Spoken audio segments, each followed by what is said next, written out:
What's up, guys? In this video we're going to be lowering my 1995 Lexus LS400 on Maxpeedingrods Coilovers. Huge thanks to them for sending these out for me to try. They sent out a set for me to try and make a video on for my friend's Honda Accord, and they were willing to send out another set for this car since the last ones went well. And you know, a lot of people hate on these coilovers for being super cheap and just not being great quality, but for the price you have to give it to them. On my friend's car and in his Accord, they didn't ride terrible, and on his car it was completely slammed too. Like, we took the lock collars out and everything, so they handled the abuse. I don't think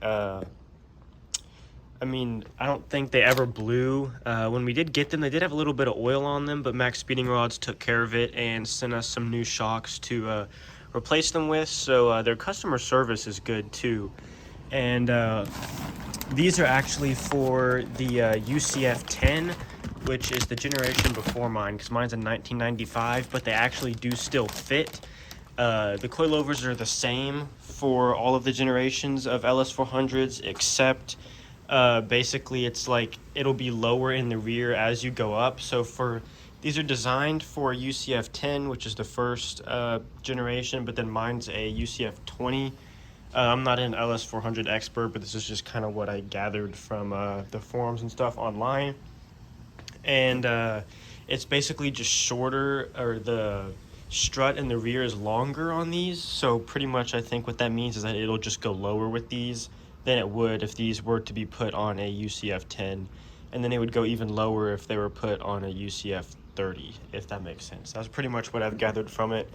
But I'm going ahead today. I'm just going to get them set up and maybe take my rear seats out to be ready, because I don't have a whole lot of time. I got to go to work today, and then tomorrow I'll finish the rest of the video by actually installing them.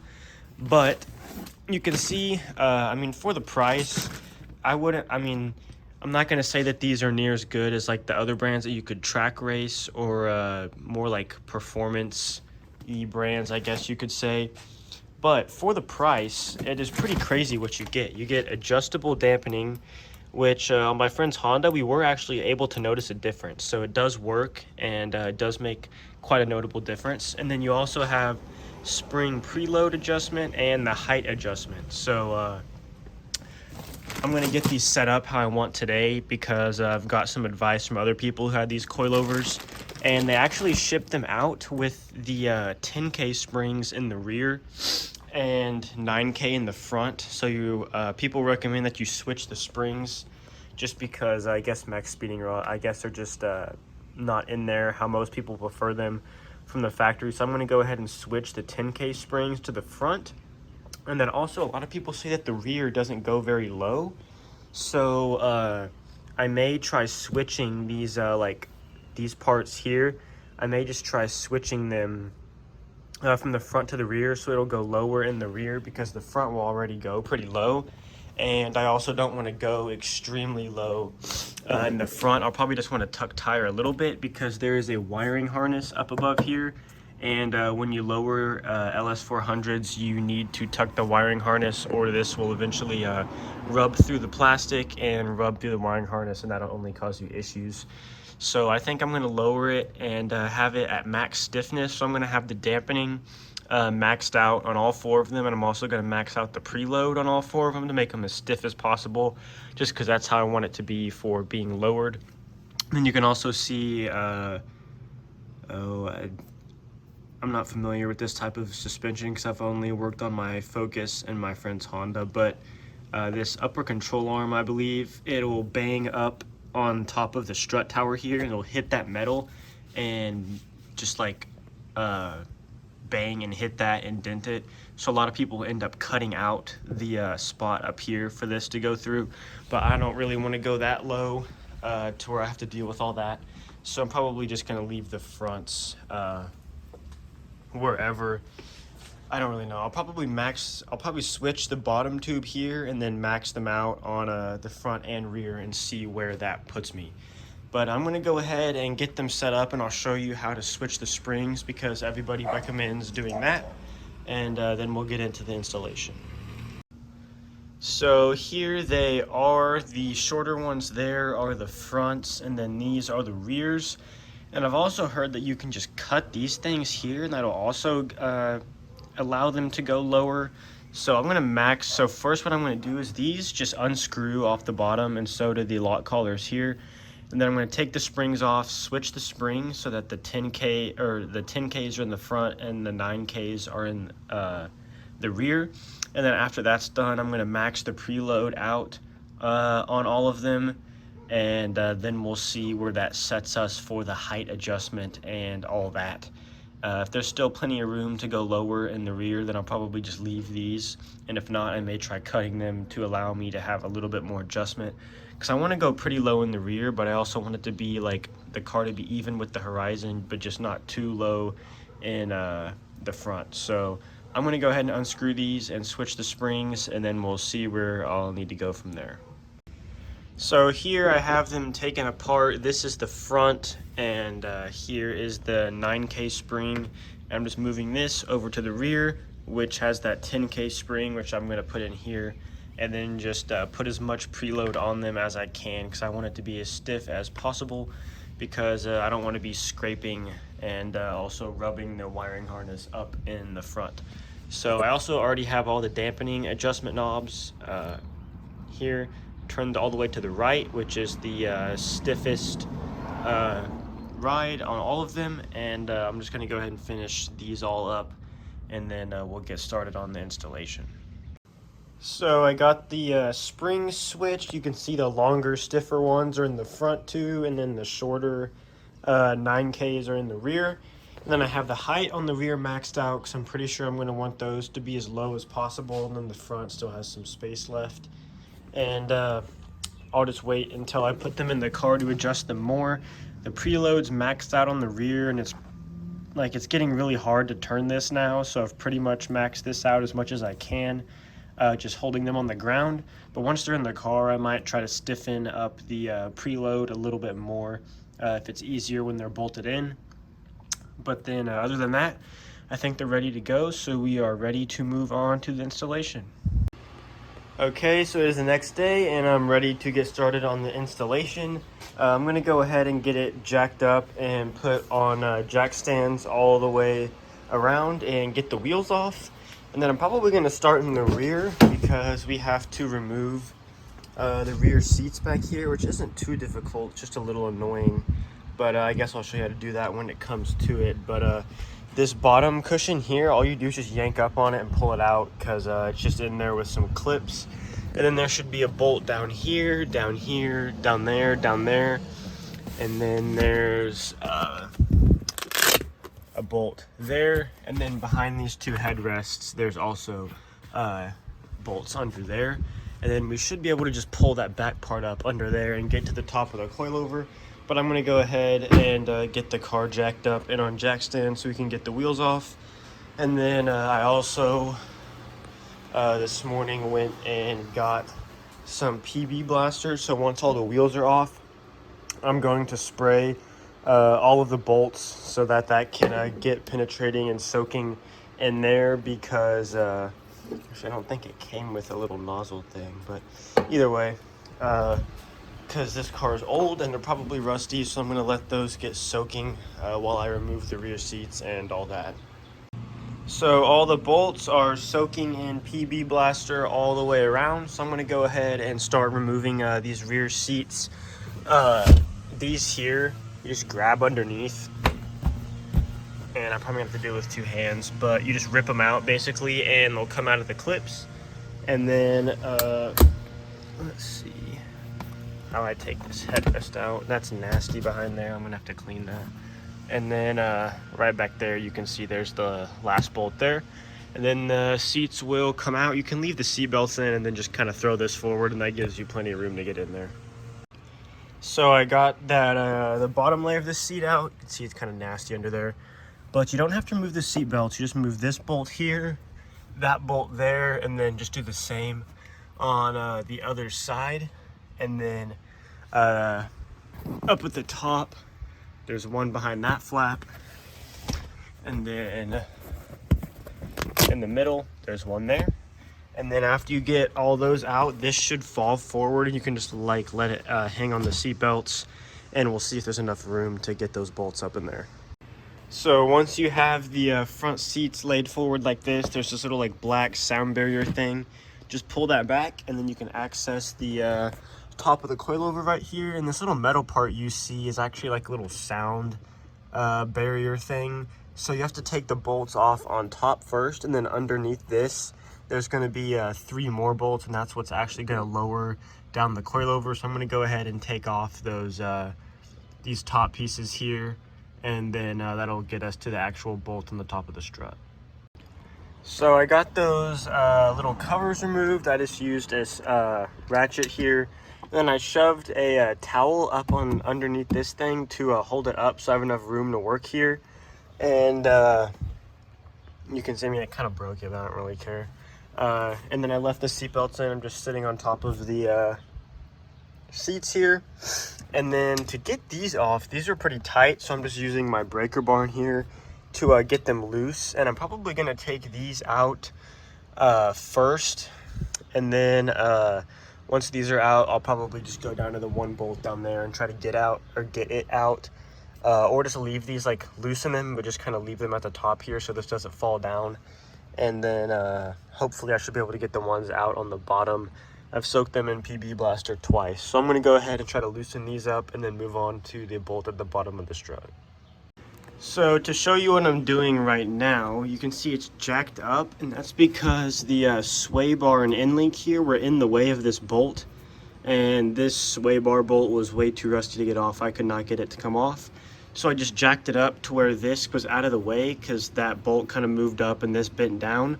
And now with it sort of jacked up, I'm able to get to it, got to it with the breaker bar, and was able to break it loose. So now I'm going to loosen that bolt and then lower the jack again, and then I will try to get that strut out there. So I got the old one out. You can see it is pretty torn up and falling apart. I just wasn't too bad. I just had to use this wrench and then just manually turn that bolt out until it finally popped out. Then I just jacked it back up, loosened the bolts all the way at the top, and then used this mallet to hammer it out, and then it fell right out. So now I gotta head over here and get one of the rears. So this one right here is a rear because it has that longer bottom section. I was thinking about actually cutting that bottom section to get it to go lower, but I don't know if I'll need to. So that's the length difference. That's not a whole lot lower. I'd probably actually want to go lower. So I might take out this collar here and then lower it, and we'll see where it's at. But I think that'll probably be a good spot there. And then I'll go ahead and just put it back up in there exactly how it came out. The Maxpeedingrods come with their own bolts, so I'll put those bolts down in there, or up in there, and all I gotta do is put this one down here, and then it should be good to go. Okay, so I got the new one in, and what I did was I put this bolt in first while this was jacked up. I just jack it up from right here, and I lifted it up and then put this bolt in and use my impact to get it really tight so that it didn't wiggle around, because if you don't get it tight enough, it'll feel tight, but this will still wiggle because it's not tight in there. So you want to make sure that you get it tight so that this clamps down on it. And then I just jacked it up until those holes aligned up in there, and then you can see I just tightened those bolts, and it is all done, and it looks like it is going to be pretty low. So we'll have to see how this turns out, because you can see the wheel, that's definitely going to be tucking tires, so we'll see. I want it to be low, so hopefully it's still drivable though. If not, I will have to jack it up and put the lock collars back in and raise it up a bit, but I think it'll be fine. So I'm going to go ahead and do the other rear, and then we will get on to doing the front. So if you guys are familiar with LS400s, you know that the wiring harness is right here underneath this fender liner. So if I'm going to lower it this much, I will need to tuck the wiring harness. And most people take this fender off, and I don't really want to go to that effort, and you don't really need to. You can just remove the fender liner in here, and you can see it's just a few of these bolts, which you can actually use just a Phillips for. And you can see there's some going all the way up around here. So I'm just going to take all of those out and take the fender liner out, and then drill some holes up in here and tuck the wiring harness so that the wheel doesn't rub through it. And I mean, there's probably other ways to do this. Like right here, right underneath here, I can feel like the pinch weld thing that's kind of coming down, and I may try to like hammer that out of the way. I don't know. Or I mean, you could even just put like a metal shield here to where it doesn't rub through. I don't really know what all works, but most people just tuck the wiring harness. So I'm going to go ahead and take the fender liner out and do that, and I'll kind of show you that process too. And you can see it is pretty low. That is the rear with the wheel bolted on, and it's not even on the ground yet. So I may have to put the lock collars back in and raise it up, because that is pretty low. And I don't know, I mean, this is more of a daily driver than my other car, because the Focus is a little bit more like track built and stuff, and is lowered and has the big splitter and everything. So I kind of wanted to make this one easier daily drive, but I guess we'll see. Once it's low and I see how good it looks, I'm probably not going to want to raise it, but we'll see. And I like drifting this on dirt roads, so it's got to be high enough to go on dirt roads and be able to drift still. So I'm going to go ahead and get this fender liner out and show you how to tuck the wiring harness. So just with a few screws removed, I was able to just kind of pull this down out of the way. And I don't think the passenger side one is as big. You can see it's just this little wiring harness here.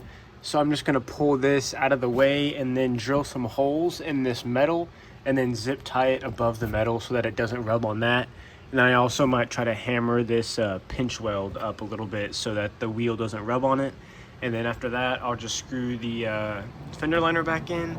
And then on the other side, I'll just do the same thing, take the fender liner out. And I think the wiring harness there is bigger, but you can see this is thin metal. So I'm just gonna get a drill bit that's meant for metal like this, and just drill some holes, move the wiring harness up above it, and then zip tie it up there.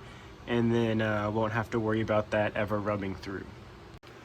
So you can see up in there, I just drilled 2 holes on the flat part, and then just zip tied the wiring harness up above so that it won't rub through. And then now I'm just going to put the fender liner back, and then we'll be good to start on putting the new coilovers in.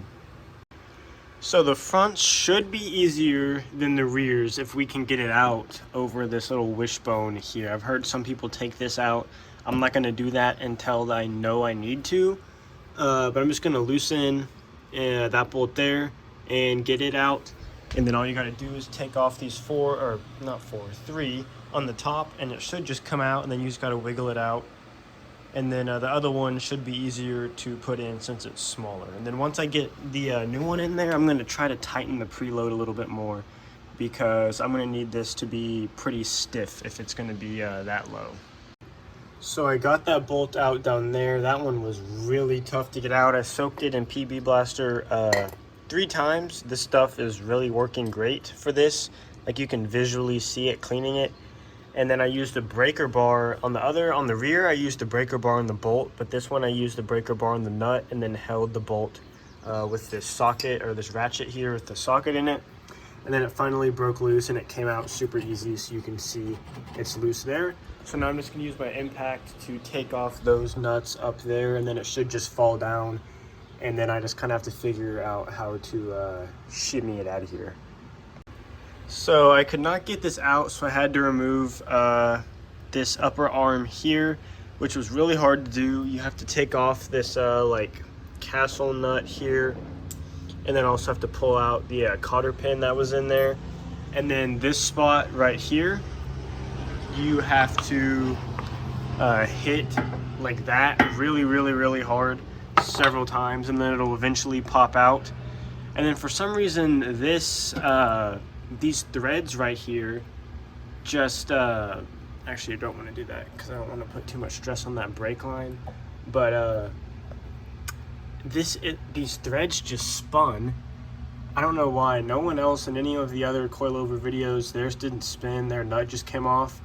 So this bolt, this boot right here was screwed up on mine anyway, so I just tore it up and pushed it up out of the way and held it with some vice grips, and then was able to get that bolt off there. It was just a huge pain, but now I should be able to get the strut out.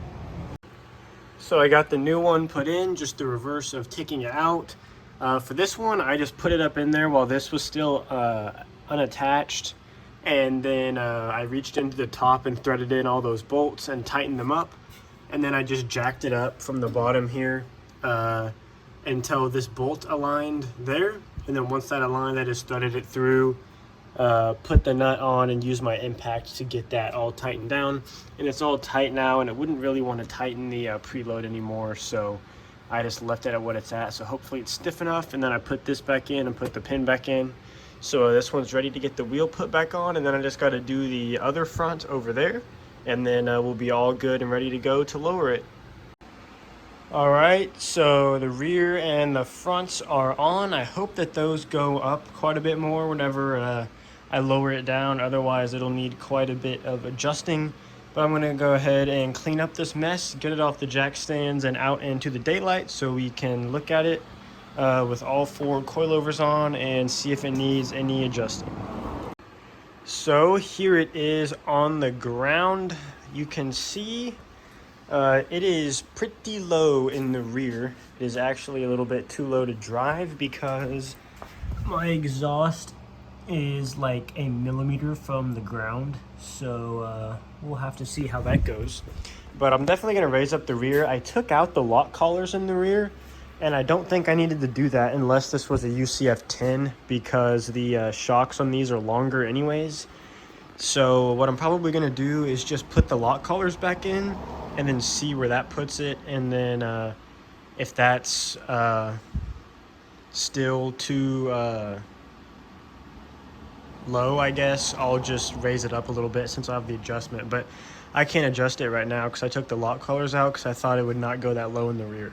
But the front is pretty much right where I want it because I don't want to worry about rubbing or pulling this fender or anything like that. So I'm just going to leave the front where it's at and then maybe add a little bit more preload so that it's a little bit stiffer. But this is where it sits for now.